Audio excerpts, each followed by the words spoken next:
నమస్తే. ప్రస్తుతం మనతో పాటు ప్రముఖ రాజకీయ విశ్లేషకులు ఇమ్మంది రామారావు ఉన్నారు. ఆయనతో మాట్లాడదాం. నమస్తే సార్. నమస్తే.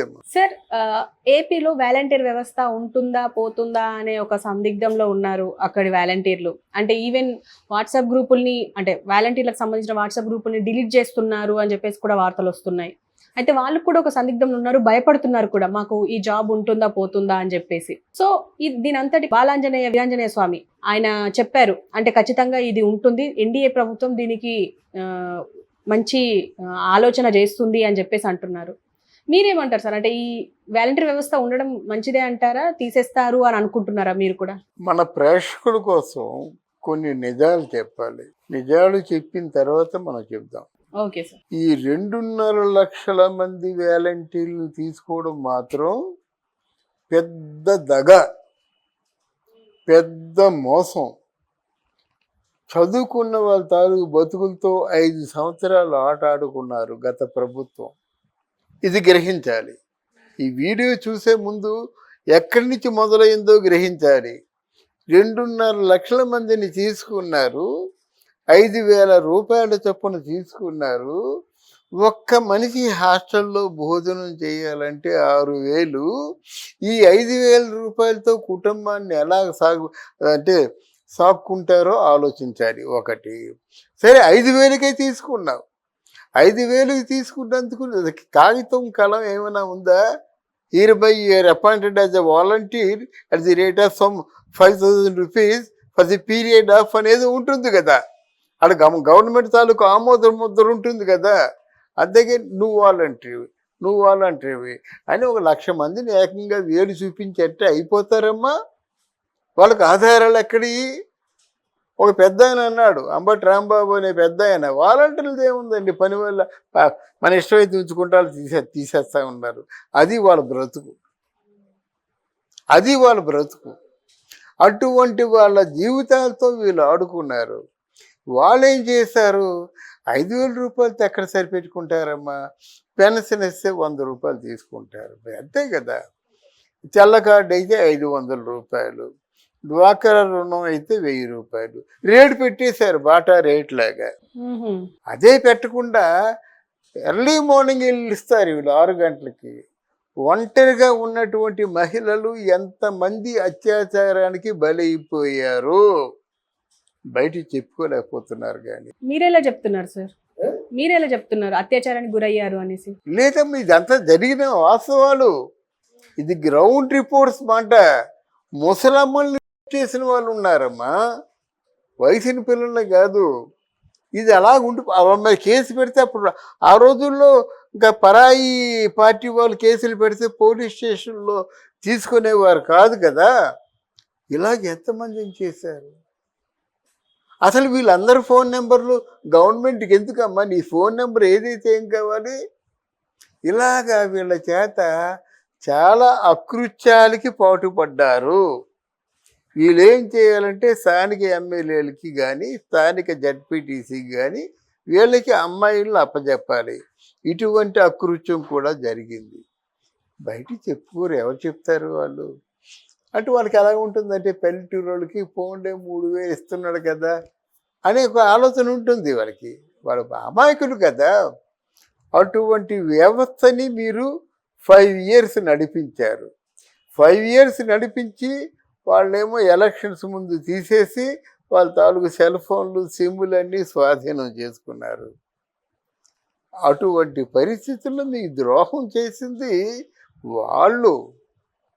ఎలక్షన్ ముందు కదా 5,000 నుంచి 8,000 రూపాయలు పెంచారు. ద్రోహం చేసింది వాళ్ళు. కానీ ఈ ప్రజాస్వామ్య ప్రభుత్వంలో ఎలా ఉంటుందంటే, వాళ్ళు ద్రోహం చేశారండి. 2,500,000 మంది రోడ్డు పడ్డారు కదా.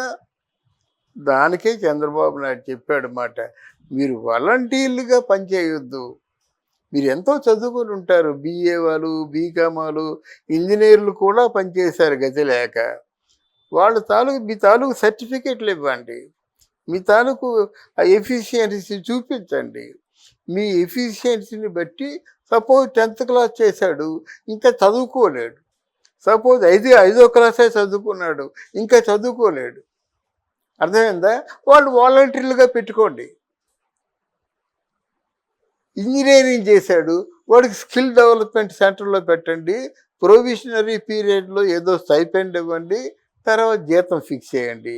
వాడి జీతం ఎంత అవుతుంది? 8,000 నుంచి 30,000, 40,000, 50,000 వాడి తాలూకు తాహత బట్టి అవుతుంది. అర్థమైందా? ఇలాగ కేటగిరీ వైజ్గా డివైడ్ చేసి వాళ్ళకి ఒక జాబ్ క్రియేట్ చేద్దామన్న ఆలోచనతో చంద్రబాబు నాయుడు గారి ప్లాన్ అన్నమాట. అయితే చంద్రబాబు నాయుడు గారికి ఏంటి ఒత్తిడి ఎక్కువైపోయింది. వాలంటీర్లు అందరూ ఉన్నారు, వాళ్ళు ఫ్యామిలీస్తో ఉన్నారు.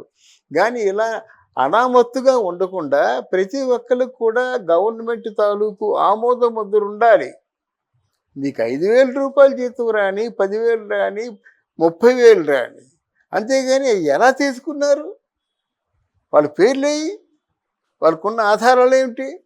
అందువల్ల ఇంత అస్తవ్యస్తంగా ఆ ప్రజలను, ముఖ్యంగా యువతను మోసం చేస్తున్నటువంటి వైసీపీ ప్రభుత్వానికి ఒక దాన్ని చెంపపెట్టులాగా ఇప్పుడు ప్రారంభిస్తున్నారు.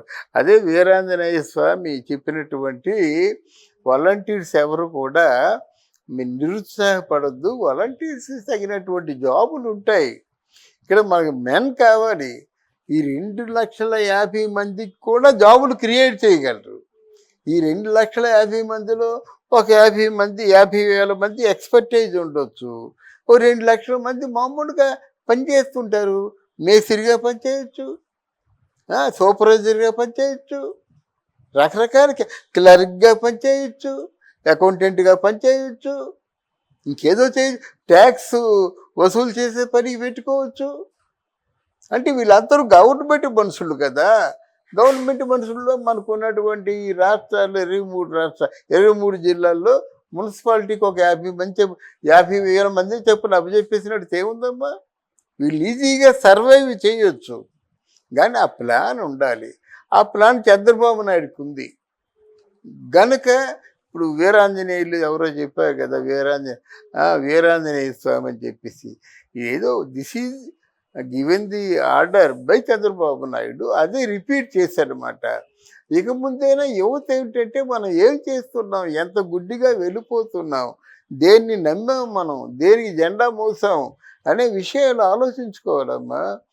పూర్తిగా పతనమైపోయినటువంటి మన ఆంధ్రప్రదేశ్ని వాళ్ళు ఏదో బాగు చేస్తున్నారు. మరి ఎందుకు సార్, అంటే వాలంటీర్ వ్యవస్థ అసలు అనవసరం అని చెప్పి అనుకున్నప్పుడు ఎందుకు వాలంటీర్ వ్యవస్థ మీదనే అందరి ఫోకస్ ఉంది? ఇప్పుడు తీసేస్తే వాళ్ళకి మంచి జాబులు వస్తాయి కదా, ఎందుకు అంటారు?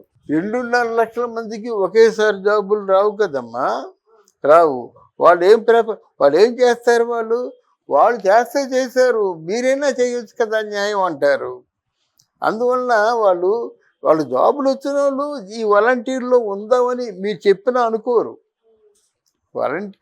ఏ నిరుత్సాహంగా, ఏ పని చేతగాక, ఏ వర్క్లో కూడా ఆఫర్లు రాక, నిరుత్సాహంగా, దయనీయంగా ఇంటిళ్ళ పాదిని పస్తులు పెడుతూ తాను పస్తులు పడుకుంటూ ఉంటున్నారే, వాళ్ళ గురించి నేను చెప్తున్నాను. వాళ్ళకి వేరే ఆధారం లేదు, వేరే జాబు లేదు. అంతకుముందు ఎంప్లాయ్మెంట్ కేంద్రాలు ఉండేవి, ఇప్పుడు ఎంప్లాయ్మెంట్ కేంద్రాలు కూడా లేవు. ప్రభుత్వమే అటు ఒక నిర్ణయం తీసుకొని ఆ ఎమ్మెల్యేలకు చెప్పినట్టయితే వాళ్ళ కింద వాళ్ళకి చెప్పినట్టయితే వాళ్ళు రిక్రూట్ చేసుకుంటారు, అందరూ పని పాట చేసుకుంటారు. అట్ ది సేమ్ టైం ఒక ఆమోద ముద్రతో చేసుకుంటారు. అది లేకపోతే ఎలాగో అది. అందువల్ల డెఫినెట్గా వాలంటీర్లు అందరికీ పని తగ్గుతుంది. ఇంతకంటే ఎక్కువ మంది కావాల్సి ఉంటున్నారు. ఈరోజు నేను చెప్తున్నాను వినండి, ఇంతకంటే మనకి ఆంధ్రదేశంలో నిరుద్యోగం అన్నదే కనిపించదు. అండర్లైన్ చేయండి. అక్కడ ఇంటర్నేషనల్ ఎయిర్పోర్ట్ వచ్చేస్తుంది, ఇక్కడికి